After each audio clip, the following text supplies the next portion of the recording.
Good morning, beautiful people. It is just after 9:30 in the morning on Monday, August 1st. So it is the first day of the magical Readathon Orillium autumn equinox, and it is also the first day of Witch-a-thon and also the first day of the Polarthon fishing tourney. So if you have not watched my August TBR video, I highly suggest you do so to see what it is I'm going to be reading for all of these things.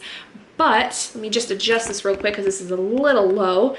Today, we're going to be starting off with a lot of stuff. So first of all, in my July wrap-up, which will have gone out, but on this day that I'm actually recording this, I mentioned the fact that I'm really trying to work on doing a lot of stuff. I'm trying to basically give myself the ability to get my channel to the monetization phase of things. So that requires like 1,000 subscribers and 4,000 hours of watch time. So if you have some time, please, watch this video all the way through. And if you have the ability, go ahead and watch other videos of mine as well, just so I can rack up those hours if you would like to try to help support me in that way. But yeah, I'm really trying to get this month the ball rolling with that. And the reason I mentioned this is because more than likely over the course of the vlogs going through this month, you're going to be seeing me do a lot of stuff and talking a lot about doing stuff for Instagram, TikTok, YouTube, and a very special secret project that will have gone out by the time this video goes out, which is the fact that I am doing a podcast. It actually will also have been a part of my July wrap-up. I had talked a little bit about it in that video, but my first episode of my podcast goes out on Wednesday, and I'm very excited because I have basically all of my content figured out for this month. And I have this week's content pretty much ready to go. They just have to basically get posted on time. So at noon, my July wrap-up is going to go out, and then around then I'm going to be posting my Instagram post of the thumbnail for the wrap-up on my Instagram, and then I will also be posting my TikTok for my July wrap-up on my TikTok account. And I'm very, very excited to get that stuff going, and then obviously having to post that stuff on different places in Discord that I am a part of, and also on my Ko-fi, coffee. I don't know how exactly you would pronounce it, whether it's supposed to be coffee because the website, it's like you're buying a cup of coffee for a person kind of thing. So yeah, anyway, I post all my content on there as well because of the fact that I use that as kind of like my substitute for Patreon right now, since I don't really have the ability to use something like Patreon. I don't feel like I have enough people that would want to monetarily support me every month through Patreon, which is fine. That's why I have right now coffee, I guess we'll call it, because it's kind of a one-time thing. You can just do it the once, and that's totally fine. If you can do it, that's great. If not, there's no hard feelings for me, because I know everybody at some point is struggling, and I don't expect anything from you guys other than maybe just your time, if you can afford that even, which even that sometimes can be really struggling for a lot of people, which is fine. Like, I appreciate anyone who comes and watches my videos and comes and hangs out with me on like my sprints and stuff.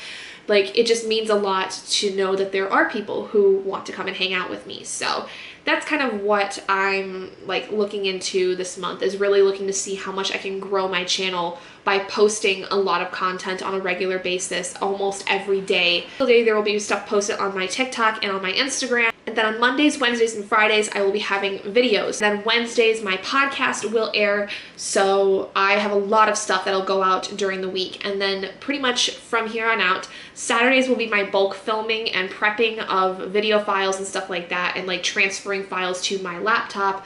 And then Sunday is my big editing day. I was basically yesterday from 9:30 a.m. to about 10 p.m. working on stuff. And I took breaks, obviously, over the course of the day, but it would have got done a lot sooner, but the problem was that Saturday I didn't have as much time to film a few things that I needed to still do. So Sunday I ended up having to not only film the TikToks I needed to this week that I needed to pre-film and pre-edit, but then I also had to go ahead and list a lot of books on Pango Books, which I have a huge list of them that I will leave in the description for you guys to go check out if you would like to. That took basically in total probably about 2.5 hours for me to do all the TikTok filming and the posting of photos on Pango Books. So if I had not needed to do that on Sunday, I probably would have been done with all my video and editing stuff a lot earlier. So that's kind of been the thought going forward, is that if I can really make sure that on Saturday I maximize my time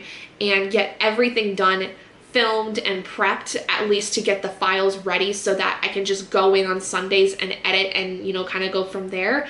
That should make it so that I don't spend nearly as much time on that stuff during the day Sunday. It's still probably going to be at least 6 hours worth of work, depending on what kinds of videos I have and, you know, how long it takes me to you know, edit like the podcast, for instance, and edit my TikToks and stuff. There are a lot of things that basically are stuff that I have to do the day of. So like there's a lot of Instagram posts that I have to do the day they go out. There's a lot of TikToks I film over the course of the day because they're kind of more like daily vlog, little things for TikTok. And then, you know, like this is going to be one of the weekly vlogs that I'll be putting out. So like it's not going to be as intense on Sundays because a lot of stuff will have already been going out over the course of the week. And then like some things I don't have to worry about until like the day of during the week, and they don't take as much time to do as like, you know, having to pre-film a certain kind of TikTok video or pre-take, you know, a certain kind of photo before, you know, that kind of stuff. So like it's kind of a mix of doing things on the weekend, like the most stuff that I need to, that needs to be pre-filmed and pre-done.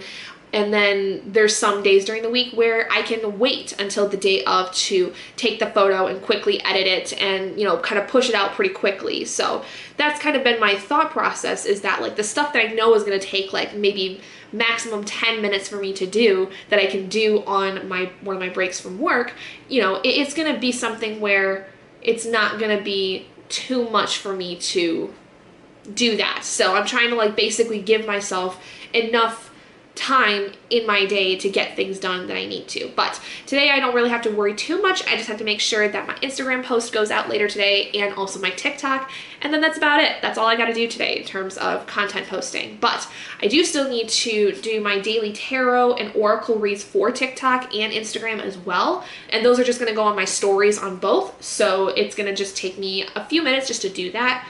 Not a big deal. You can get that cranked out here real quick.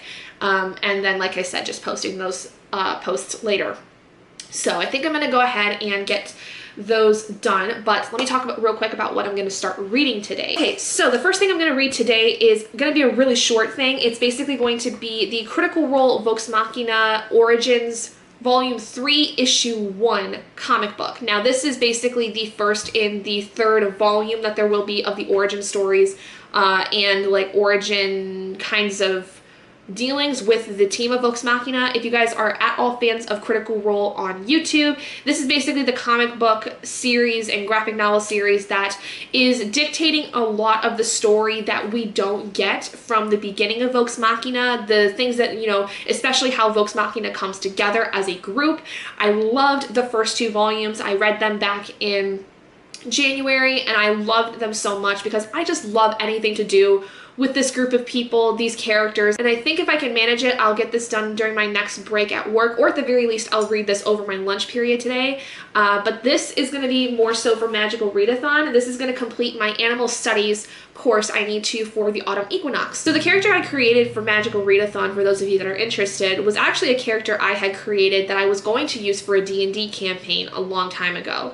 If many of you remember back in like the early part of 2021 when I had first really started to figure out what my TBR game was going to be, I privated the videos at this point, but if you can remember, if you had seen those, the video basically originally was going to be where the TBR game would be in the midst of a campaign. So my husband and I were going to do a campaign, and during battle scenes, the roles I would do during the battle would basically then pick what the book I would have to pick for each prompt was. But that turned out to be way too complicated because of the fact that my husband was not very comfortable with his DMing skills. He never really had done it before, and it was just the 2 of us. And it was also something where he doesn't really want to be involved in videos very much because of the fact that he's very, not camera shy, but he's just not somebody who wants to be in front of a camera kind of thing. And so he really was uncomfortable with the whole thing, and then like I said, it was way too complicated for what it needed to be, and so I had basically scrapped that idea and that character. But it was a character I actually had always wanted to use in a D&D campaign. I just don't really have people I can play with. So I decided that with this, because the Readathon is very kind of D&D inspired, that you know, we can use this character here. And so she is a very socially awkward elf. Like, if y'all know anything about Critical Role Vox Machina, think Keyleth. Keyleth was very much the character, even before I had even gotten into Critical Role, the character that I think best represented Kaylin. And Kaylin, though, is like not as talkative. Like, Keyleth in Vox Machina is very much that awkward person where, like, she's just very clumsy and she doesn't always know the right thing to say, but she really tries to, whereas Kaylin doesn't even try. She's just very quiet. She doesn't like talking to very many people. She doesn't have very many friends because she's always too nervous to make friends, and she's always been a very solitary person throughout her life. And so going to school at Orillium was like a big thing for her because her parents didn't come from a lot of money. You know, she didn't think she was ever going to be able to afford going to a really big school, but when Orillium had opened up, basically it gave her the ability to finally get away from her small part of Carador that her family lived in and give her the chance to embark on bigger and better things. But that has come with a lot of social anxiety that she's been having to deal with. And because of that, during the spring equinox, she didn't really get the chance to complete all her classes, or in my case, I just didn't complete all the books I needed to. So playing along with the character kind of idea, she went through summer school, finished up her classes, and now is able to get right back on the horse. She knows what she needs to do. She's ready to take on the autumn semester. The Master of Elements thing was something she really wanted to do because she didn't know exactly what she wanted to study, so she figured the best thing would be for her to kind of do everything, and she has a knack for handling all the elements, and because she does kind of have like a wizarding almost subclass in a way where like she is just really good with handling the different magical powers. So she figured Master of Elements would probably be her best bet and would give her a little bit more wiggle room to figure out what she wants exactly to do.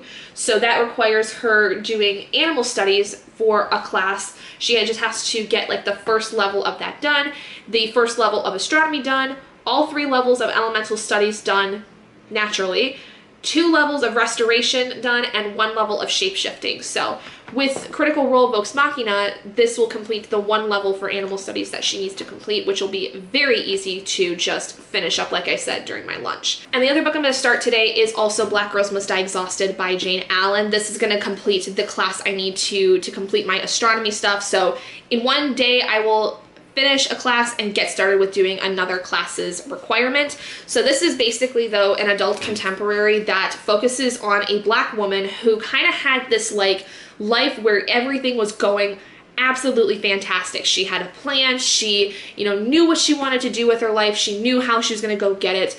But unfortunately, something happens. So she basically gets a really unexpected diagnosis. So I'm assuming there is some kind of chronic illness that is going to be coming in, or some even possibly maybe terminal illness. I'm not 100% certain, but it basically makes this character Tabitha have to choose between, her career, what she wants, and taking care of herself. Like, there's a lot of like kind of indecision that is involved in this, and then there's a lot of people in her life, her family, that kind of all comes in that are going to try to help, and it really tests her relationships with those people and this fight for her life, basically. So I feel like that this is going to be a really hard one.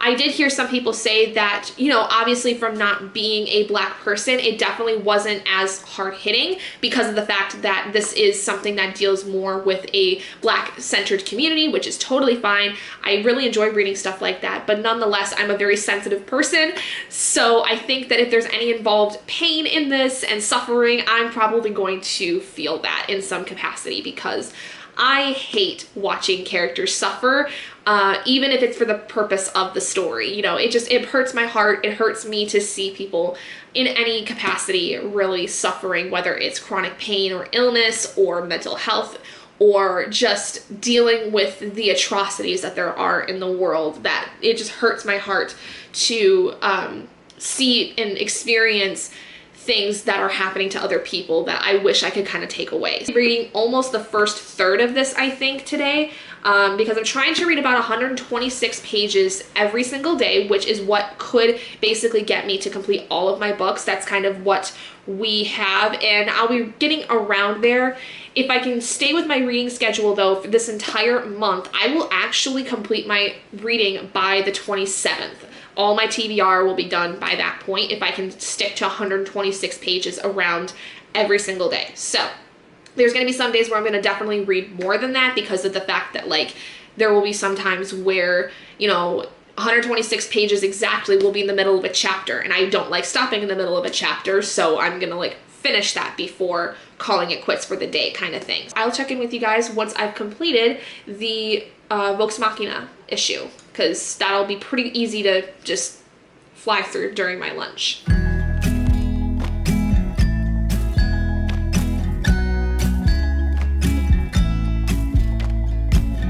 Come closer, dance for me. Easy, tiger, easy, let your hair down. Come closer, let me see all your million faces and all your million mistakes. You don't need to hide. Come closer so that we can be together. Everything that has been don't matter no more. We've burned it. All those whirlwinds can't touch us no more. We've earned it. We've earned it.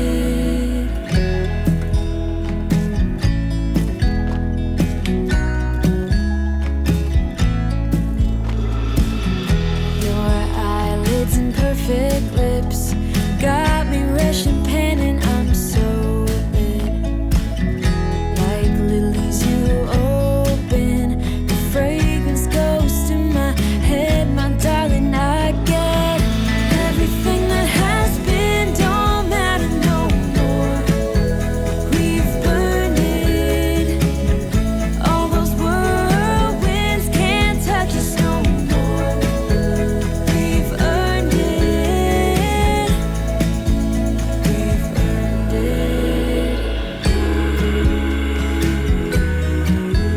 We've been mostly off track and under attack, so we've earned it. Yeah, we've stayed loyal. Well, that was super quick. So yeah, it was just like the first issue, so only like maybe 20 pages at most of that set. So, because I mean, like, most graphic novels are usually starting off as comic book issues in a sense, and so they're really short and quick to fly through, and then the volumes are usually compounded several issues within like a certain area. So that was the first one.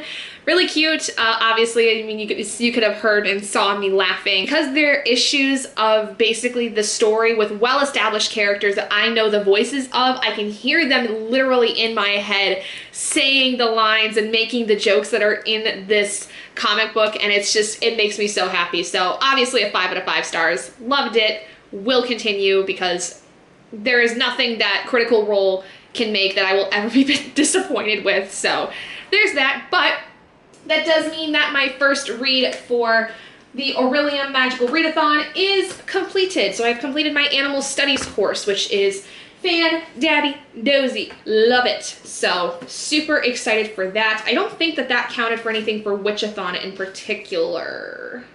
Yeah, it did not. So that's fine.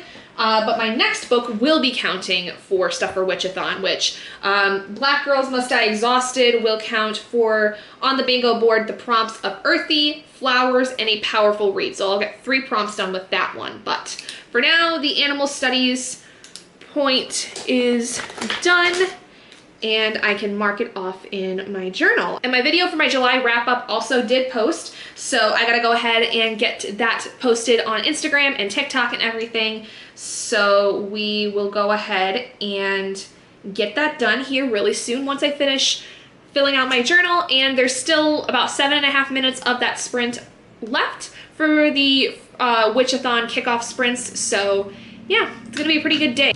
But I will check in later when I've made some progress with Black Girls Must Die Exhausted and let you know what I'm thinking about it.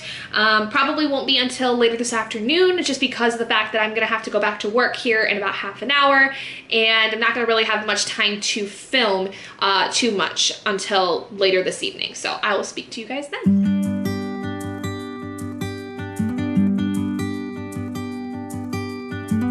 Don't wanna sleep tonight at all. Just wanna watch them stars fall.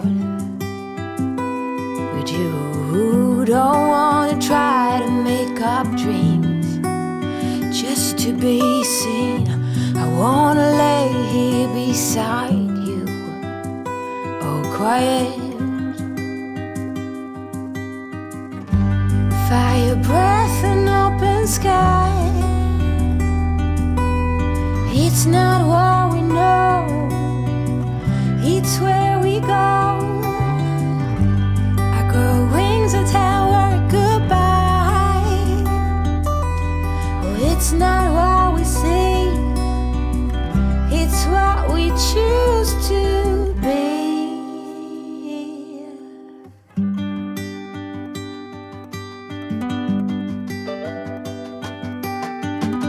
Sunflowers, high grass, and bare feet.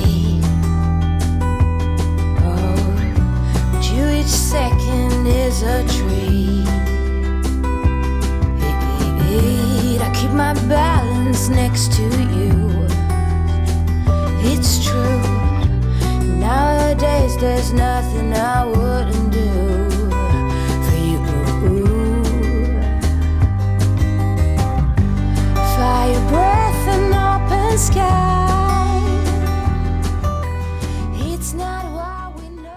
Good morning, everyone. It is now about 8:30 on Tuesday, and I did not get to update you guys at all last night because both of my camera batteries had died. The one was completely, drained, and then I pulled the one that I had on the charger to put into my camera, and that only had about half of the battery and basically died within like probably 10 minutes. Anyway, so I did get to my reading goal yesterday with reading Black Girls Must Die Exhausted by Jayne Allen. I am about 123 pages into this, and God, this is like so heartbreaking, and I feel so much for this character because of the fact that like you learn very quickly that this woman has some form of like an anxiety disorder or something like that, because like you learn in the first chapter by itself a whole list of things that this poor woman has gone through and why that has kind of manifested into her being this overworking person.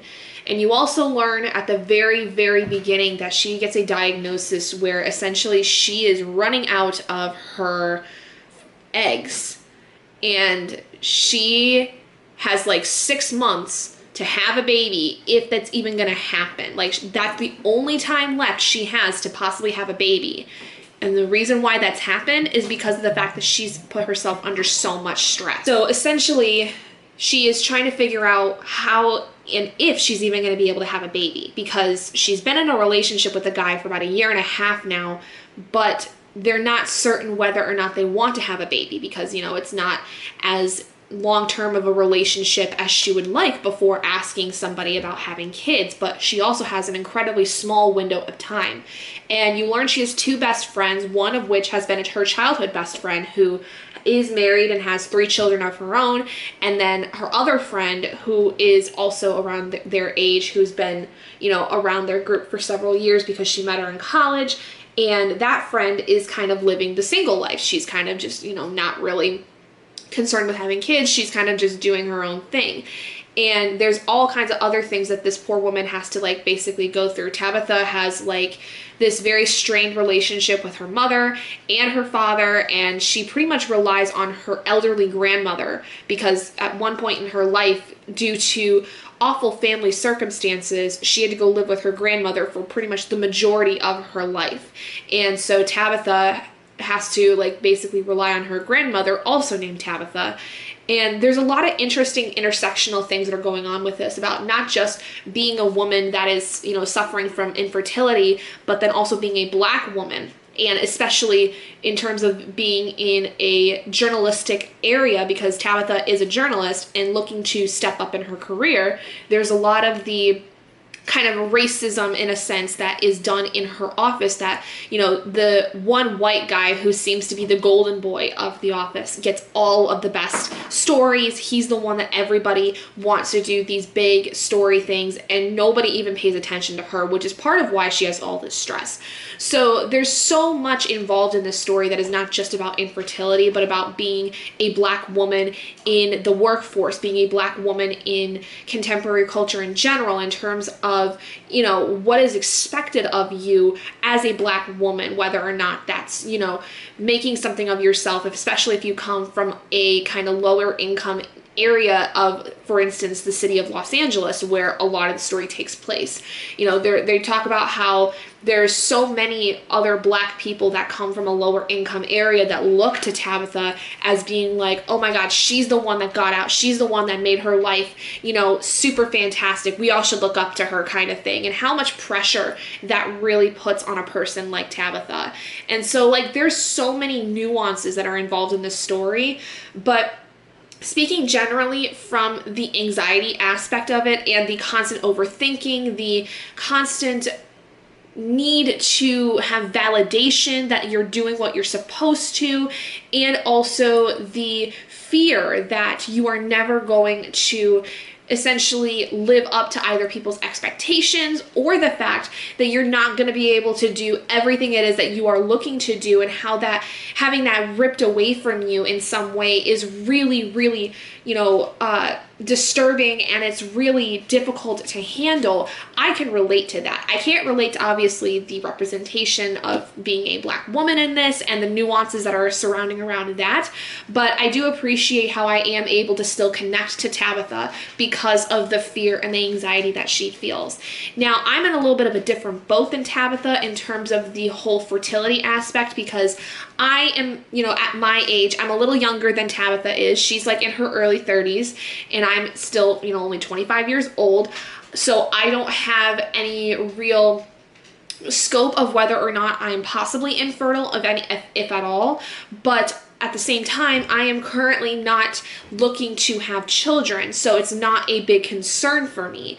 But I really do feel for Tabitha, because I believe that the way she's handling this would be how I would handle it if I did find out I had a very small window of time before I was able to have children. Now, I think that my situation obviously would go a little bit differently because of the fact that my husband does want children, and, you know, if we were to only have that small window of time, it would kind of be, we'd either have to buck up and do it, or we would, you know, just never have children ever kind of thing. So like I said, the entire scope of this I don't fully, you know, line myself up with, because I'm not Tabitha, I'm not going through her exact experience, but there are aspects of it that I definitely feel for her, and that makes it so much more heartbreaking to read. So I would, you know, place massive trigger warnings for things of infertility and racism. Those are kind of the two big things that are really being brought up within this. And then also just general anxiety, I think, because of the fact that all of these things are kind of happening all together at the same time. And it's really frustrating for Tabitha. So just really, really good so far. I do think this is going to end up being a 5-star, and it is definitely a powerful read so far. Really enjoying this, and we'll be getting through more of this today. I'm going to get basically 2/3 of the way through this. That's the reading goal. And then we're going to move on to something else for the rest of the day, which yesterday I did read the first 52 pages of From Blood and Ash. This is going to be for a separate vlog that I won't really talk about much in this, but this is for a project I'm doing where it's a series basically that I am doing. Either I finish the series or I kind of keep going until I at least DNF one of the books. And so far this has already given me a lot of ick 50 pages in. So we'll see how this goes. This might very well be something where it is possible the first book I DNF and never continue with the series, but we will see. So these are going to be kind of my main focuses. This one more so until I can get to my reading goal for today, and then picking up this one later on. Hey guys, so hopefully the fan is not super loud right here. I hope not. We'll see. This entire clip might get edited out, but we'll see. It's currently about 8:30 in the evening, and I've reached my reading goal for today of Black Girls Must Die Exhausted, about 70% of the way through this, and I really like this a lot. I mean, it's a tearjerker. It is incredibly hard to stomach sometimes because of the topics that are brought up within this, but one of the biggest things I want to talk about real quick is that, again, there's a lot of talk, obviously, in this about the Black experience, especially that of being a Black woman in a very career-driven kind of scenario and working in a field that is incredibly competitive, such as journalism. And one of the things that is brought up is the fact that for a lot of big companies, especially ones that are being pushed to basically be more diversified and have more people that are not white in their companies, it almost becomes kind of like this thing where you can never really tell sometimes whether people who are not white get the jobs that are higher paying, that beat out white people. You can't always tell if it's based on pure talent and merit, or if it is purely because those people are not white, and the fact of the matter being that they need to up their diversity numbers in a sense. And so there's this whole conversation that's played out in this about the confusion of that, because it is a very confusing thing with the fact that, you know, companies are saying that they want to be more diverse, they want to bring on more, you know, people of color for positions, and also to that extent just women in general, but not really like actively doing that, and only doing so at the expense of, you know, just because they need to diversify more as opposed to doing things based on pure talent.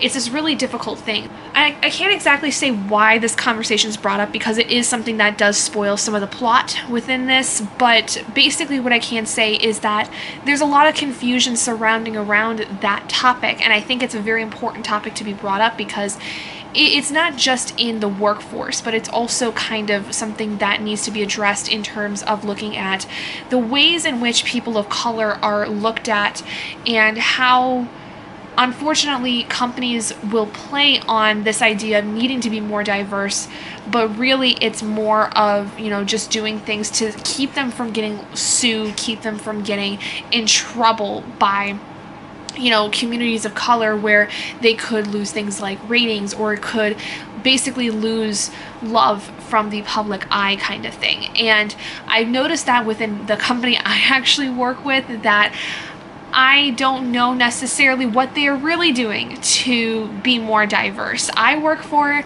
a very big company as a contracted employee, so I'm not like fully involved in the company itself, but they talk a lot about wanting to be more diverse and how they are trying to implement more diversity in their roles. But you don't really see that happening. You don't really see what they are doing to do that, and this kind of brings that up in a very, very important way. So this book not only really deals with obviously the issue of infertility, like I had said before, but it really does talk about a lot of things involved with being a Black person, and also being a mixed person, because I learned over the course of this book that the main character, Tabitha, is actually mixed.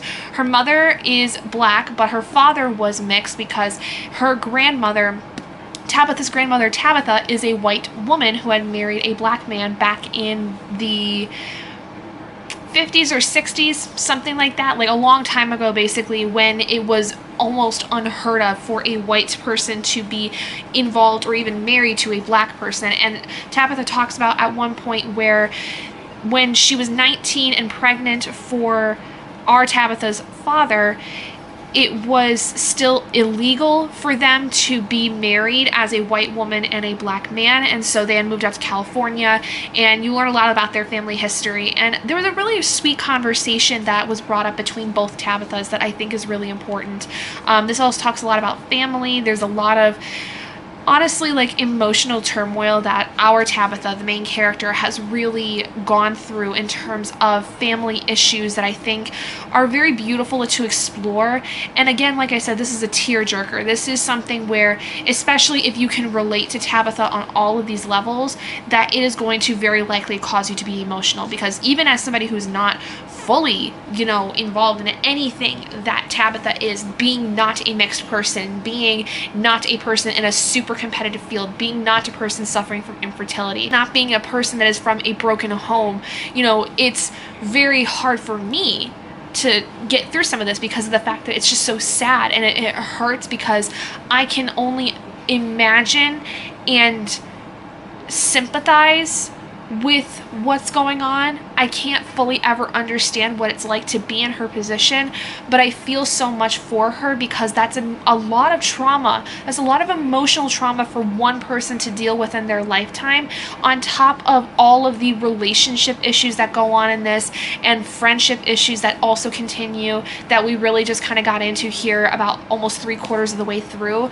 And it's really, the whole title of this, Black Girls Must Die Exhausted, that is basically the whole crux of this story. The fact of the matter being that Black women specifically have to work so hard in America to not only be noticed, but also then to basically play a certain kind of role where they're not too aggressive, they're not also then, being walked on all the time. There's a lot of expectations that are placed upon them. Like, as a white woman, there's a lot of things that I think are difficult, but being a Black woman is a whole other level of difficulties that I could only really, again, sympathize with and never fully understand, but understand the fact that they have it much harder. I respect the things that you have to go through, because this book really opened my eyes once again to a thing that I was not maybe 100% aware of, but I respect you a lot more because of just purely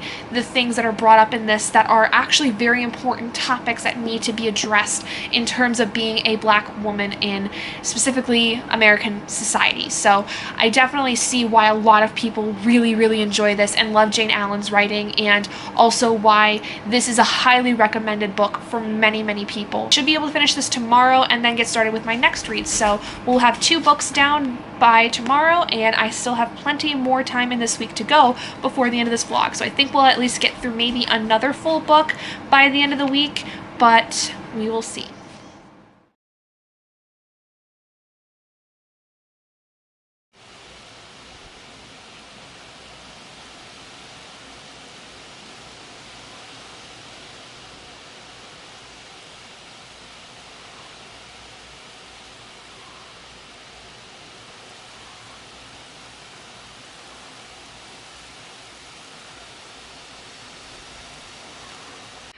Okay, so it is about 4:30 in the afternoon on Wednesday, and I'm just so excited to talk about this. I had to bring it up. So real quick, before the battery on my camera dies, my first episode of my podcast, Owl's Book Nest, came out today, an hour and a half ago. I'm so excited. I can't wait. I don't know how many people are going to listen to it. I've posted it all over my social media. I even posted it on Facebook for people that in my personal life want to go listen to it. I'm so fucking excited. I have not been this excited for a project in a very long time, since probably I started doing my YouTube stuff. So if you get a chance, I'll leave the link for it in my description. It will be in my description from here on out. So please go check it out if you can. I would greatly appreciate it. Oscar is so excited that he's playing with his new toys that Robert had bought for him. And I can't wait. I know it's gonna, take some time for it to really take off, if it ever does, but I'm just so proud of myself, honestly, for making it, and for just even getting myself out of my comfort zone a little bit to make something like this, because I did not think that when I went to sit and record that first episode that I would have anything to talk about. But I ended up actually having so much fun with it, and having so much fun just making it and talking about something that I really, really love. So Oh, I'm so excited. So please, if you haven't, go check it out. I would greatly appreciate it, and leave me any feedback that you can, as well as any suggestions for future topics or books that you think I should check out. So as far as today, I haven't done any reading as of yet. I've kind of just been taking my time and relaxing and really just scrolling on TikTok a lot because I've just been in kind of one of those moods. You'll have seen I provided some ASMR of the incoming thunderstorm. It is, I think, right now still raining at least a little bit. It was raining pretty hard here though for like probably about 10 minutes, but it's supposed to thunderstorm most of the night tonight, so it's gonna be an interesting night. And Oscar is just going ham on one of his toys, which he has completely destroyed it apparently. He just got this and has just completely torn off the squeaky part on the top. You are a menace! This is why you can't have nice things. This basically is supposed to be like a little maze thing where like you put a tennis ball in here and he's supposed to figure out how to get the ball out. Well, he already did that within 5 minutes of him playing with it, first of all. And now it doesn't even matter if the ball's not in it. He wants to just chew this thing up because it's rubber. But anyway, so yeah, that's my updates for right now. I will be, I think, reading more of Black Girls Must Die Exhausted. I'm going to be finishing that tonight. The audiobook, I think I only have like just over an hour and a half of. So after work today, I'm going to sit and listen to that because I'm not super hungry as of yet to where I want to make dinner. But I also have to wait for my tofu to press out all the juices and stuff before I can actually cook with that. Okay, so it is now 7:45 in the evening and I just finished Black Girls Must Die Exhausted by Jayne Allen, or apparently that's the pen name for this author, Janique Seeley. Detroit native, which is awesome. Love Michigan representation. But this is all placed in Los Angeles where Janique actually lives currently. Interestingly enough too, she apparently is a graduate of Duke and Harvard Law School, and she basically wrote this drawing on her experiences as an attorney and entrepreneur, which I would have never thought of until I had read the back of the book. Pretty obvious, I think, with this, but 5 out of 5 stars. Absolutely loved this. The ending really got to me. Things were starting to get better by about 3/4 of the way through this. Like, they were hitting low points and then we were kind of getting back up a hill. And so I kind of had figured there was going to be at least one more thing that would happen that would kind of make everything feel like it's crashing down around Tabitha. And yeah, I'm not going to say what, but this book was definitely a roller coaster. It really was. Because, I mean, it starts off with being at kind of a bottom, starting to make some headway, and then down again, and then up, and then down. Like, probably 4 or 5 times throughout this, there's, like, hills and valleys. So this was definitely a ride. And apparently, this is the first book in a trilogy. The second one is called Black Girls Must Be Magic, which is a direct sequel to this. And having read the synopsis, it basically is following Tabitha now around a year after the events of this, and in Black Girls Must Be Magic, she is getting actually started with starting a family, and turns out her sperm donor is her ex-boyfriend, which I think is the ex-boyfriend we learn about in this one. Loved this so much. I think I'm gonna honestly pick up anything else Jayne Allen puts out because of the fact that I loved the writing style of this. I loved the stories she told. Like, Tabitha genuinely felt like a real person to me. Truly felt like she was somebody I would have wanted to be friends with and I could relate to in some ways, like I said, but not all. But at the very least, I loved her so much that I kind of wanted to have her as a actual real life friend. I think that Tabitha and I would really see eye to eye on a lot of things, and I really appreciated the different nuances that were expressed in this because, like I said before, there's a lot of talk about racism and sexism in the workplace. There's a lot of talk about racism in society and also within your own community where there's, like, you know, so many things that are being expected of you as being a woman in your community, specifically a Black woman, and the issues that there is within that in various different forms of your life. And so I just really, really enjoyed this. That was for a couple different things. That was one of the books I needed to read for my Wheel of D20 reads for the month, which I'm going to film the clip for that here soon after I finish this.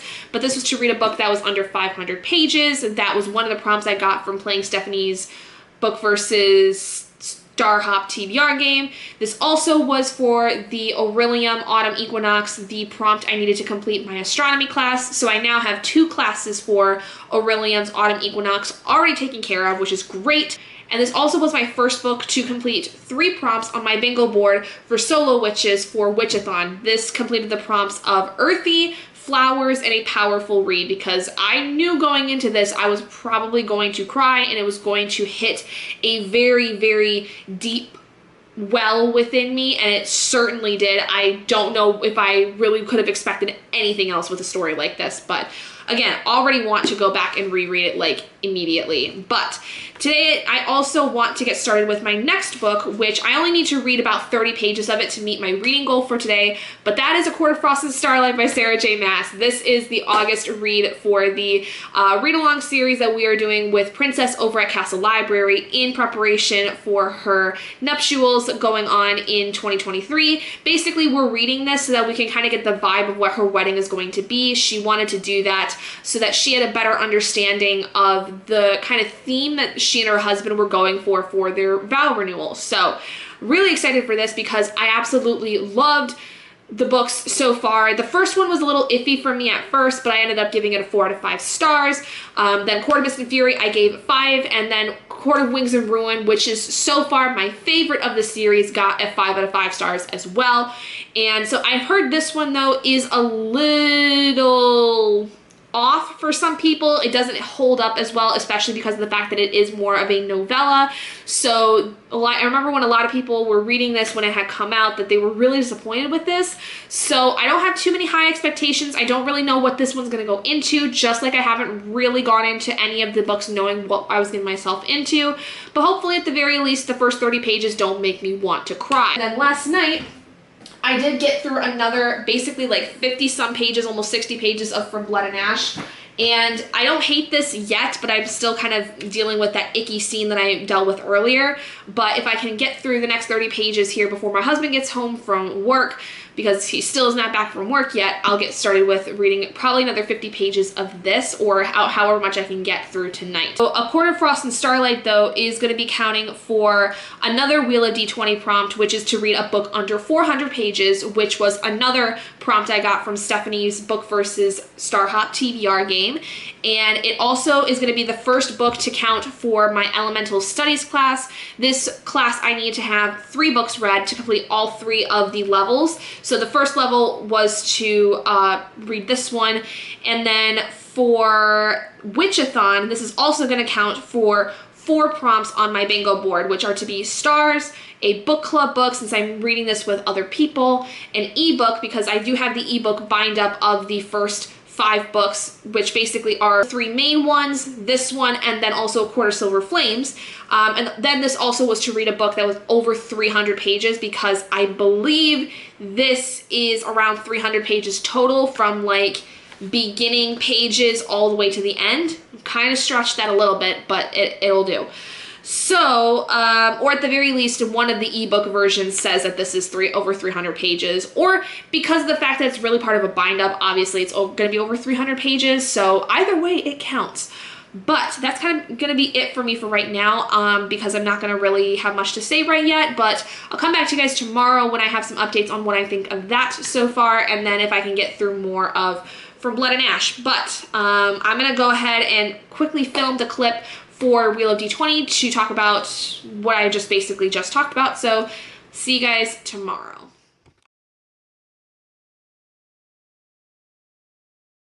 Good morning, guys. It is 8:20 in the morning.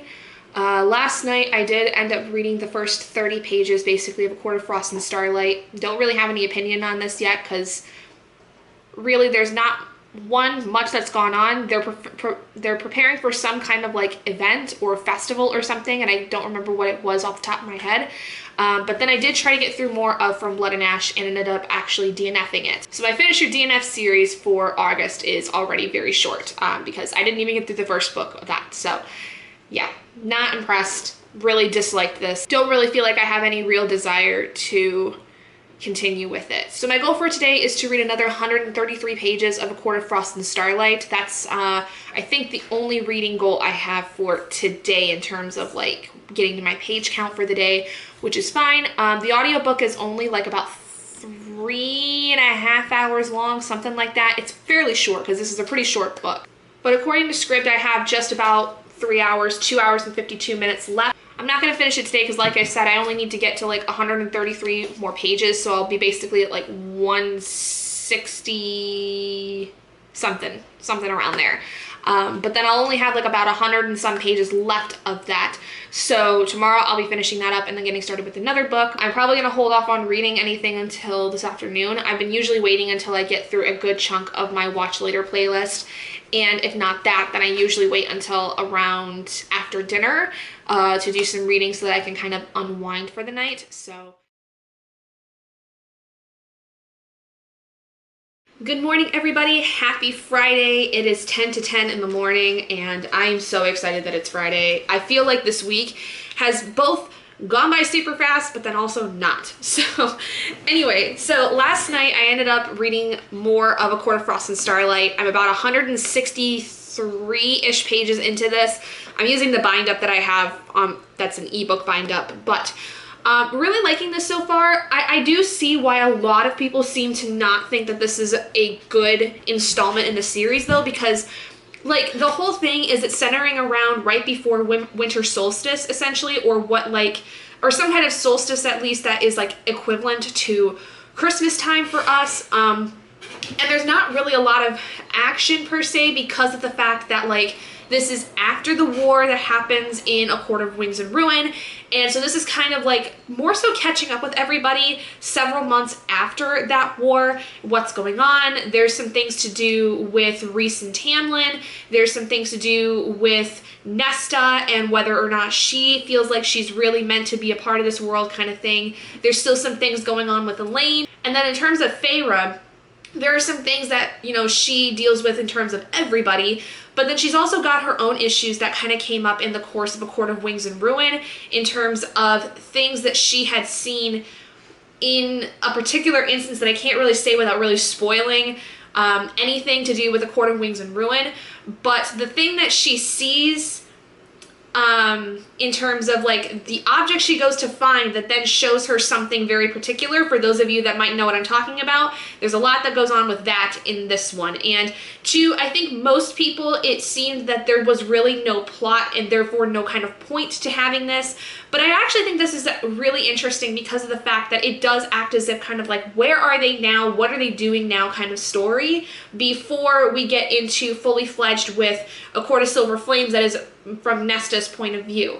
I kind of just appreciate how this book really acts as a bridge, I think, to what we're going to see with A Court of Silver Flames because of the fact that we're starting to see some things about Nesta that I don't think we would have seen unless we would have gotten something like this. I just really appreciate how there is this kind of like happier time that's going on, considering how all three books have had some pretty dire circumstances come up that have kind of like made you feel like your heart was being ripped out.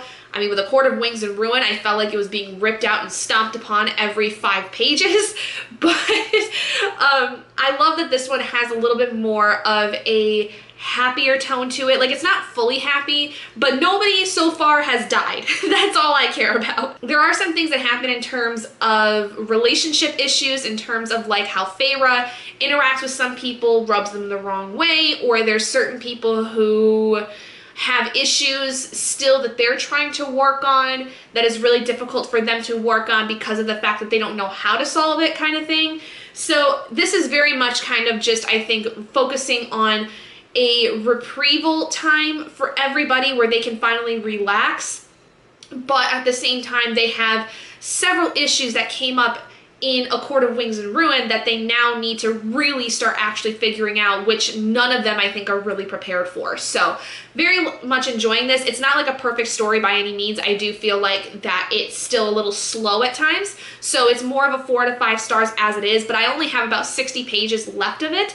So I'll be able to finish that today, which will complete my second prompt for Wheel of D20. And it'll also complete the first part of one of my classes for elemental studies for the Magical Readathon, and then I will be getting right into my next one, which will be Descender Volume 2, which I'll talk about in a minute. But then also I will be completing, I think, 4 spots on my board for Witch-a-thon. So I don't really know off the top of my head how much of the board I will have completed, and if I'll have gotten a bingo. I'll have to do some checking of that when I go to finish the book, just because I don't remember like where exactly all the things are placed, but we'll see if I get a bingo or not. And then after I finish that, I'll be moving on to, like I said, my next read, which will be Descender Volume 2. This is counting for a couple different things, the first of which being that it is completing my final prompt that I received from Stephanie's Book versus Starhop TBR game that I played for my Wheel of D20 game. So this will be completing the third and final prompt out of those ones, but I then will still have 2 more prompts to complete for Wheel of D20 before I will have finished that game for this month, but that'll get me one step closer. And that looks to be the only thing that this is counting for right now. Descender Volume 3, which I will be reading later on, will be counting for Orillium and stuff. So I am very happy to have a pretty easy day because a graphic novel, I'm going to blow through this in like a couple of hours. But I do have one other thing I think I'm going to at least get started with today, because I got this from my library. I placed it on hold, and it is Extasia by Claire Legrand. This is one of my 2022 most anticipated books for the year. I have not really ever read Claire Legrand at all. I do have the first book in the Theoryborn series, and I also have Saw Kill Girls on my Kindle, but I've not read either of those. But I've heard that this is really cool. This is kind of like a YA witchy horror book, because I believe that the main character is being thought of as a witch. So let me read the synopsis real quick. My name is unimportant. All you must know is that today I become one of the 4 saints of heaven. The elders will mark me and place the red hood on my head. They will give me my true name, and with my sisters I will stand against the evil power that lives beneath the Black Mountain, an evil that has already killed 9 of our village's men. I will tell no one of the wide-eyed beasts that follow me, or the faceless gray women tall as houses, or the girls I saw kissing in the elm grove. Today I become a saint of haven. I will rid my family of my mother's shame at last and save my people from destruction. I am not afraid. Are you? Okay, so I guess she's obviously a witch. There's some kind of a community of witches, and we're going to be taking down some big baddies, so very excited for that. Love stories that deal with taking down monsters and demons. Like, that's like my favorite fantasy trope, I think, ever, is just the journey of going to fight a big monster and just fucking killing it. Like, that's just my favorite thing. One of my favorite tropes. But yeah, I've heard some pretty good things about this. Like, not a lot of things, but anything I have heard about it is that it's really good. And this, like I said, will be my first Claire Legrand book. So I think that if I like her writing style, I'm going to be much more inclined to then picking up like Theoryborn or even Saw Kill Girls, because Saw Kill Girls is a standalone mystery thriller. And then Theoryborn is like a trilogy that is completely high fantasy that I've heard a lot of people really enjoyed. So I have been wanting to read that for a while, but I've kind of not had the gumption to pick it up because I've been like wanting to read it for a very specific reason, and I haven't found that yet. But this, like I said, was on my most anticipated list for 2022 in my bullet journal, and when I saw my library had a copy of it that was available, I snatched it up super quick and placed it on hold. And actually, I had decided when I placed this on hold yesterday and had picked it up, that I was gonna try to read the rest of my anticipated reads from my library if they had it, and if they didn't, I would purchase it on Kindle, just because I would prefer to have the ebook version instead of having to go and buy, you know, the physical version if I'm not sure whether or not, you know, I would enjoy it. At least the ebook version I can just kind of like delete from my library, which would then kind of be like returning it in some kind of way, I think. But very excited to read that. So this is going to be kind of my back burner book because of the fact that I DNF'd from Blood and Ash. I was expecting to basically read from Blood and Ash and then get right into Kingdom of Flesh and Fire like within this month, and then, you know, when the other 2 books I had come in that were on hold, I would read them also. But because I DNF'd that series, I have to still return Kingdom of Flesh and Fire, which I meant to take back yesterday when I went to pick this up, and I didn't. I totally forgot it. I have one more book on hold that is on my most anticipated releases that I haven't already purchased, and that is Ophelia After All by Raquel Marie. I've been wanting to read this ever since I heard Raquel had gotten her book picked up. So I hopefully should get that sometime in this coming week, I think, if not next week. But basically everything else for the most part on my anticipated releases list, with the exception of a Grady Hendrix book that got pushed back to next year, I have. The only ones I don't have currently are Babel, which doesn't come out until the end of this month, Foul Lady Fortune, which comes out at the end of September, and the Sunbearer Trials, which comes out at the beginning of September. There is also on here Swordcatcher by Cassandra Clare, but we haven't never really got a release date for that. All that was said was that it was going to possibly be released this fall, but I have no idea whether or not it's actually going to come out. So with that, I basically got 17 of the 20 books that were on my most anticipated list, whether through the library or purchased them myself.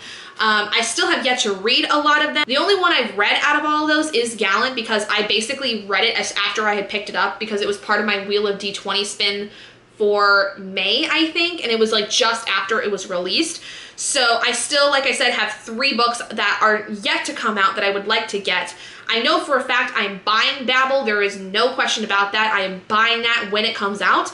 But the other 2, the Sunbearer Trials and Foul Lady Fortune, I may hold off until my library gets it, unless I decide when I get paid when those books come out, if I really, really just want to get them, because I, like I said, would much rather, check them out, especially if I'm not sure if I'm going to like it, but I can't always guarantee that my library is going to have them immediately, and depending on when those come out, whether or not I can buy them, I might just buy the Kindle version.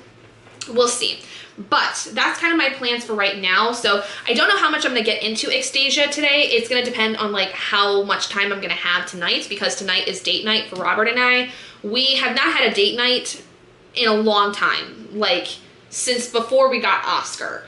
So we've been needing to have a date night again for a long time, and we're not even doing anything really special. We're not even going out anywhere, but we are going to be playing some board games tonight, and kind of just having a good time and just enjoying being in each other's presence, because the last handful of months have been really rough for the both of us. And so we definitely feel like we need a date night just to play games and just have a good time. Tomorrow, though, I have a lot of stuff I have to do, because this weekend I'm going to go help my sister with moving. So my sister is basically moving. She's in the same complex that she's been in, where she is, at her townhouse that she lives at close to school. But they are basically moving her from one building, just one building or 2 down. So we have to take all her stuff and just move it down a couple buildings, which isn't that bad. It could be a lot worse. But the reason is that her roommate she had is one of her best friends, but her best friend is moving in with her boyfriend, and so she didn't want to be third wheel to the 2 of them. So she ended up actually getting a new roommate and is moving into a new actual building in the same complex. So really it's us gonna have to just pack up some stuff in a couple totes and chuck it over to the other building 2 buildings down, which is not that big of a deal. So it's gonna be probably, though, a long day, and I'm supposed to do a lot of editing on Sunday. That's what I was wanting to do with becoming more of a content creator. But I've already talked to Robert about it, with the fact that Saturday I'm probably going to be going to go get groceries, and I'm also going to be filming a lot, and I'm going to have to get at least the videos and stuff prepared for Monday done on Saturday before I go to bed, because Sunday we're probably going to be getting up early to go out to my sister, and I don't know when I'm going to get back, if at all, before it's going to be evening time, and I'm going to still then need to do some editing. So my plan is that tomorrow I'm going to obviously go get groceries and then come home and get all my filming done that I need to for YouTube, TikTok, and then all my pictures and stuff for Instagram. And then from there, and really I only have to focus on the stuff that is for the next week. So it's not like I'm having to do everything for the entire month, but at the very least I do have to do the stuff for this coming week. And I also have to record the next episode of my podcast. And then tomorrow I also have the Brandon Sanderson live show that Bree and Brandy are putting on for Elantris, and the 2 short stories we had to read that I read in July. Also, I don't know if it's going to come here next week or the week after. It said it's going to be anywhere between the 10th and the 16th that it will arrive. But I finally ordered a new desk. So y'all might have known that back in, I want to say like October or so, shortly after we moved in, I set up my desk myself that I had basically sitting up along this wall here, and it fell apart on me because I didn't set it up properly, and it was all kinds of destroyed. Like, stuff fell everywhere. The entire desk actually broke to where it's no longer usable. And I've been hemming and hawing about getting another one because we've been using our old dining table as our desk for the last, you know, while, like 9 almost months, I think. And I like this. I like the setup, but I have wanted to have like my desk, like L-shaped desk back, because I would like to have a little more storage. I also want to get our computer tower off of the floor, because while it's in a safe place and it's not like going to be damaged or anything, I do want it off the floor because there's so much dog hair half the time that I'm worried that it's going to like get sucked into the computer and like cause it to overheat or something like that. It basically is going to be almost completely flush with the trim here for the window. Like, it's gonna be basically just barely touching it, which is fine. No big deal with that. And what's also cool is that with this particular one, the L part of it, the part that makes it the L, is reversible. So you can put it on either side and you can change it up when you want. So I, though, I'm gonna have my husband put that together, because the last time I tried to put something like that together, it completely broke and fell apart because I didn't do it correctly. And on top of it, it wasn't set up like well. Like it basically had that weird like off kilter tilt kind of thing to it because I didn't do it correctly. But he's usually much better at putting stuff together, so he offered to put that together instead so that it doesn't fall apart on me. Anyway, I gotta get back to doing some work here real soon, but I did want to update you guys on everything, and I'll check back in with you guys when I've finished A Court of Frost and Starlight and just give you like final thoughts on it and my rating, and then we'll get started with Descender Volume 2 and kind of go from there. Hello all, it is the evening. It is still pre-date night, which right now it's 7:11. Robert just took Oscar out for a walk, so I have some time to sit and talk with you. So I did end up finishing A Court of Frost and Starlight earlier today before I finished up work, and I gave it a 4 out of 5 stars.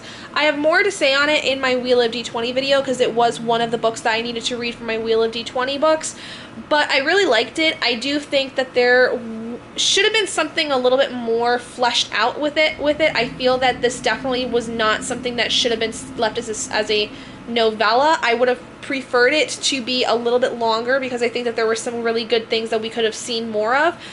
But I actually like this a lot more than I think most people did, because I think that for most people they were expecting this to be a little bit more hard-edged, like how A Court of Wings and Ruin was, and I think that they also were thinking it was going to be more of like substance, like more plot than anything. But this is really more of a story where we're catching up with the characters after the events of A Court of Wings and Ruin, and it's also setting up, I think, a lot of things that are going to be happening with A Court of Silver Flames, which is the first book in the new series that is going to be following Nesta specifically. So I think that basically some of the things that were divulged in A Court of Frost and Starlight about Nesta is going to play a lot into that, because what we see of her is that Nesta is not doing very well since A Court of Wings and Ruin. She's been drinking a lot, she's been sleeping around with a lot of people, and she outright refuses the person who we find out is her mate in A Court of Wings and Ruin, but that person is also not 100% certain if they can accept that they are mates.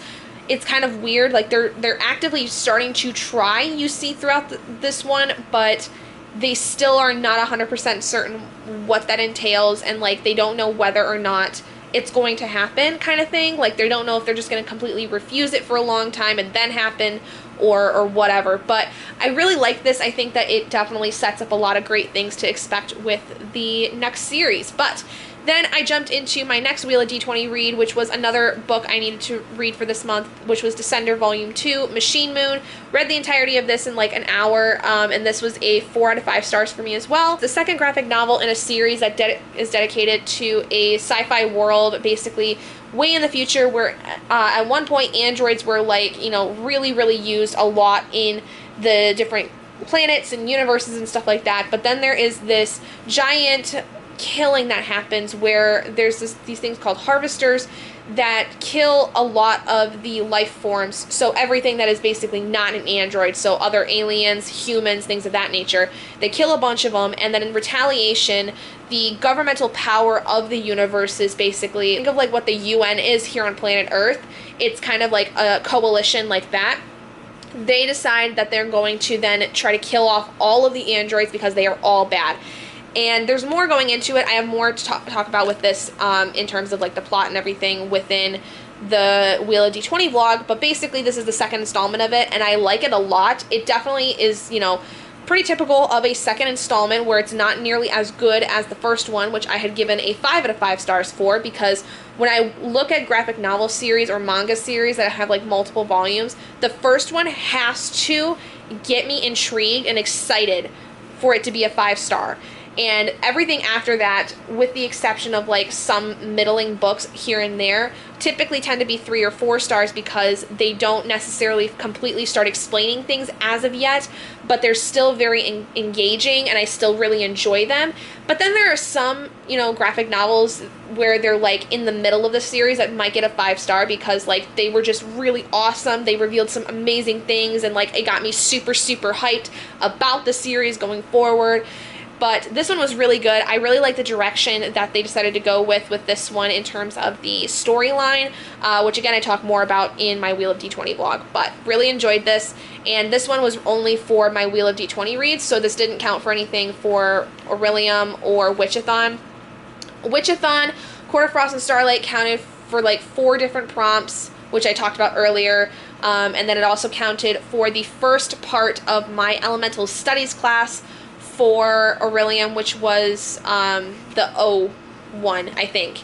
And then for Wheel of D20, Court of Frost and Starlight counted for a book under 400 pages, which was from Stephanie's book versus Starhop TBR game. And then this one, Descender Volume 2, counted for the final prompt I needed to complete for Wheel of D20 that came from the TBR game, which was to read a graphic novel. So now the only 2 prompts I have left for my Wheel of D20 books that I will be continuing on in that vlog will be books that I had got on my wheel before I ended up having to play Stephanie's TBR game. So that's it for right now with those.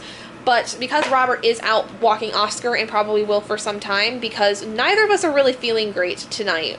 He's not physically feeling very well, so I don't know if we're actually going to end up doing date night stuff tonight, or if we're just going to kind of be a little bit more low-key with it than we were planning on, because I'm not feeling great. My back has been hurting me all day, which is why I'm kind of lounging more so like I've been, which is kind of why I'm lounging more so. But the next thing I'm going to start up at least and get probably about 50 pages in is Extasia, which I talked about earlier. So I think I'm going to get through, like I said, probably about 50 pages of this. The full book, though, I did not think to see how big it is. It is 484 pages, so it's a little bit of a chunkier book, not gonna lie, but not too bad. It's manageable. It's definitely shorter than From Blood and Ash was gonna be, so that's already a step up. But also, the pages are fairly large type for me, so I think it's gonna go by a lot quicker than I think. But I want to get to around 50 pages of this, which will get me to about chapter 8. It looks like, yeah, chapter 8. So, hey guys, so we are up in the library doing some filming right now. Taking a bit of a break between the 2 videos I needed to film today to update you guys on what's going on. So I've already got groceries. I just filmed my Summer 11 book tag, which by the time this vlog goes out, that video will be next. And then I have another video that'll be coming out on Friday that I'm getting ready to film right now. But I wanted to update you guys on what I'm going to be reading, because it's actually going to be a read with me video for about 20 minutes basically. I wanted to start doing these about once a month because I find them to be very calming, and I kind of needed some new content, and I figured that I would kind of kill 2 birds with 1 stone by reading what I'm currently reading when I do this video. So today, what I'll be working on is Descender Volume 3, which is one of the books I need to read for my Elemental Studies class for Orillium. So this is completing the second part of 3 I need to complete for Elemental Studies.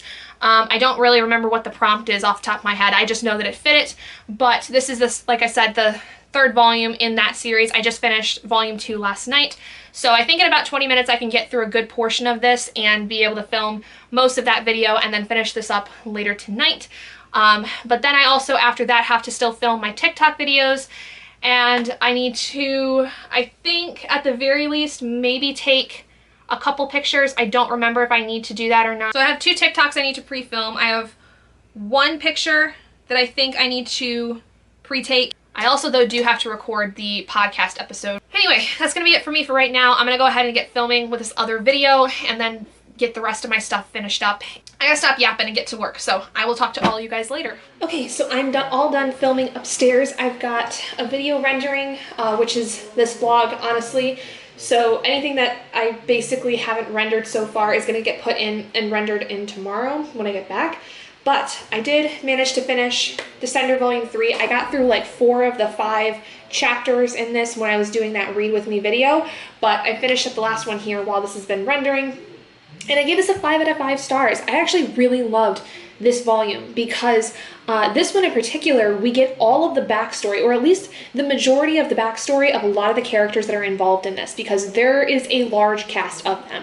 Not only with like Tim 21 and Tim 22, but like some of like the smaller characters, like Tim 21's little robot animal Bandit. We get a whole backstory of like what he was doing leading up to the attack on the planets, and like what he even did in the time frame between, you know, the 10 years of when the harvesters had come to attack all the planets and when Tim 21 had woken up, because Bandit was with Tim 21 when he woke up.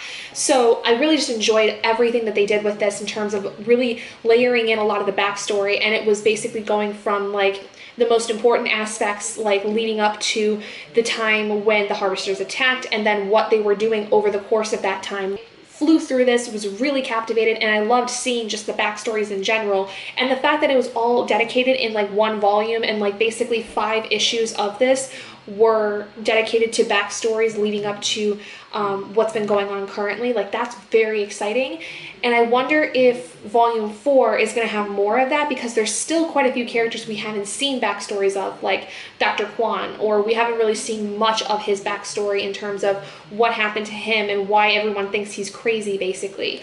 So really enjoyed that. Very excited to see how this continues, because there's only 6 volumes in this. We're now halfway through this series, and then there is the sequel series that is called Ascender. So what are we going to do that's going to lead, you know, from here? How are we going to finish out the rest of the series, and then what's going to be going on in the secondary series that was created? This completed the second prompt I needed to complete for my Elemental Studies course, and this was the only thing I was planning on reading today because I was going to be very busy with filming and stuff, and the length of this reaches my page requirement goal for the day, because it's a graphic novel. It's really easy to fly through, but still is like 120 some pages. So that was super easy. But tomorrow I'm going to be starting on the final Strife by Saara El-Arifi. This was a book I was planning on reading with Brandy from Books with Brandy Shanae for her members book club, but I wasn't going to be able to get the book in time for the live show and stuff like that. I will, though, be able to participate with this month's book club pick, which will be God of Mercy. But the final Strife is a young adult, I believe, or possibly even verging on new adult fantasy that is about, I think, like 500 some pages, and I think is going to be a trilogy, but this is the first book that just recently got released. So been hearing really great things about it, and I'm very excited to start that, but I think I'm going to hold off on that until tomorrow. But I didn't end up getting through any of Extasia last night, so I would like to maybe tonight, when I get done with everything as much as I can, read some of Extasia tonight. And then earlier today, while I was out doing my grocery shopping, I had another hold come through, which was my copy of Ophelia Ever After. So this is one of my other anticipated reads for the year. This one came out in February, and I really would like to see how this is, because it's supposed to be a kind of retelling on Ophelia from Hamlet, if I'm not mistaken, or it's like a reimagining of that character. But this is specifically a Latina young woman named Ophelia and kind of her romantic dealings. So I have heard really good things about this, and I'm very excited for Raquel Marie to come up with her next book, which is supposed to come out, I think, sometime next year. So I want to see if I like her writing style enough to where I would want to put that on my anticipated for 2023 list. Right now, I basically am just going to continue working on through the day. Still waiting for this to finish rendering, but I think that while this is rendering, I'm going to go ahead and record the next episode of my podcast, because this is already going to take me some time to edit.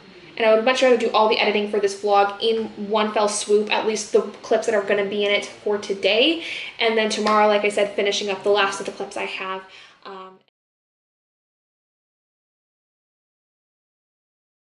Good morning, everybody. It is about 10 to 10 in the morning. My parents are going to be here in about 20 minutes to come get me.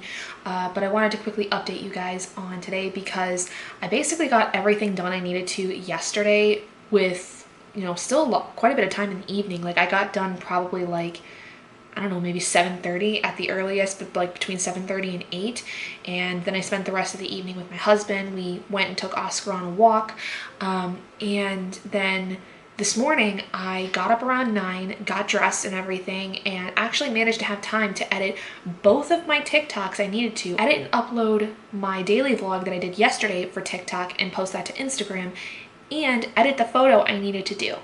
So when I get home, the only things I have to do are edit my podcast, finish editing this vlog with the last of the footage I have, and I think that's it. And then like finish the thumbnail for the vlog. Yeah, and then after that, it's just uploading and scheduling the videos for the week. So I just saved myself a lot of time. I mean, I was going to be doing the editing of the TikToks and stuff while I was in the car, but now I don't need to. Today I need to start The Final Strife by Saara El-Arifi, and I'll go grab the book real quick because since it's just over on the other side of the room.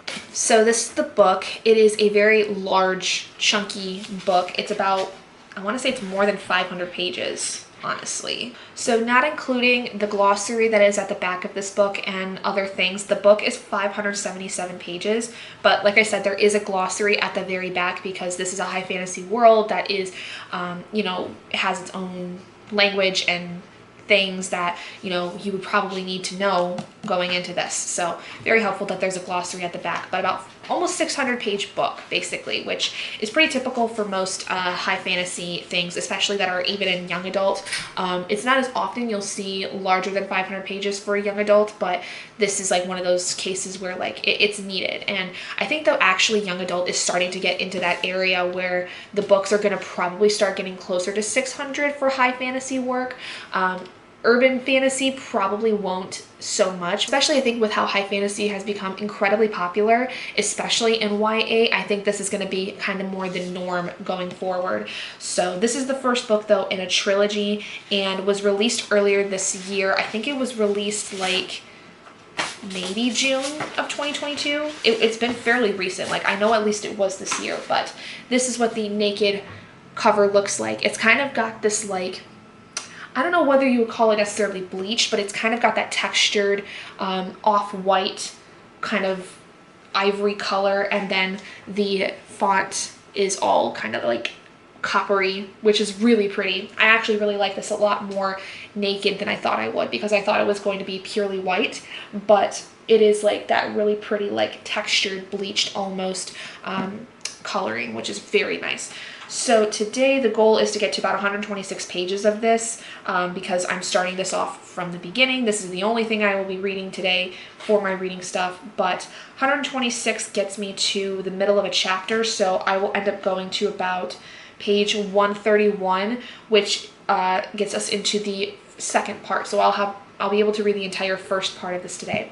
Also, the end pages are a beautiful map of this world. And the way I had seen this described before is that the whole land is an island in the sea. So like it looks like it's part of a larger landmass down here, but I guess it's not. It's more of an island, which is interesting. But let me read you guys the synopsis of this because I know a lot of people don't really know what this is about.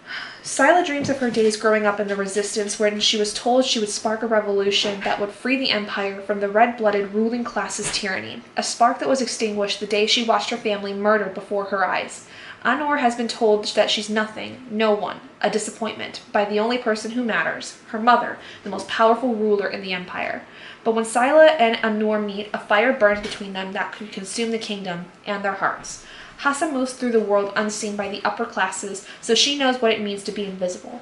But invisibility has its uses. It can hide the most dangerous of secrets, secrets that can reignite a revolution. She joins forces with Scylla and Anor. Together, these grains of sand will become a storm. The Empire begins a set of trials of combat and skill designed to find its new leaders. The stage is set for blood to flow, power to shift, and cities to burn. And at the bottom it says it is book 1 of the Ending Fire trilogy. I'm not going to take this with me to my sister's because it's going to be way too big to fit in my bag, but I don't remember if I have the audiobook for this. I have to check on my Scrib. So apparently it's not on Scribd, and I don't think my library has it either. So, and I don't want to have to buy it from Audible or anything, so I'm not going to really have an audiobook for this, unfortunately, which is fine. It would have just been, you know, really nice, especially if I was to do some stuff later today for me to like pop the audiobook in, but I might just hold off on reading this until I get back home tonight and have like stuff rendering, uploading, stuff like that. Hello all, I am finally back home. And I've showered. It is 7:15 in the evening. I'm exhausted. I have helped my sister and my parents moving a bunch of stuff. I basically had to help my sister with the brunt of the work though, because my parents are both a little crippled at the moment. My mom had really badly rolled her ankle and basically damaged it pretty badly, and her foot, so she couldn't do a lot of the heavy lifting and going up and down stairs and stuff like that. And my dad by himself already has back and knee issues, and so he can't always lift a ton of things, especially having to go up and down stairs multiple times, because I had to help move some furniture pieces from my sister's place she had down one building to the other one, which it actually made it a lot easier. We moved pretty much everything within, I would say, probably total maybe an hour. And then we went out to lunch, and my sister needed to go get a few things to replace some stuff she had lost or that she didn't already have that basically would have been from her former roommate. So we went out and did that, and I was going to go, we were going to do a little bit of shopping if my mom was feeling up for it, but I realized I had forgot my purse at my sister's house when we went out to lunch and everything, so I didn't end up buying anything, which is fine. I didn't need to, I really didn't need to do any of that, so I saved myself somehow from spending any money while I was out. But my parents then, after we got everything finally set up in my sister's, we drove back home. My parents dropped me off. I got home just after 6. Spent a little bit of time with Oscar and Robert, and then hopped in the shower, and now I'm going to finally get back to doing some editing.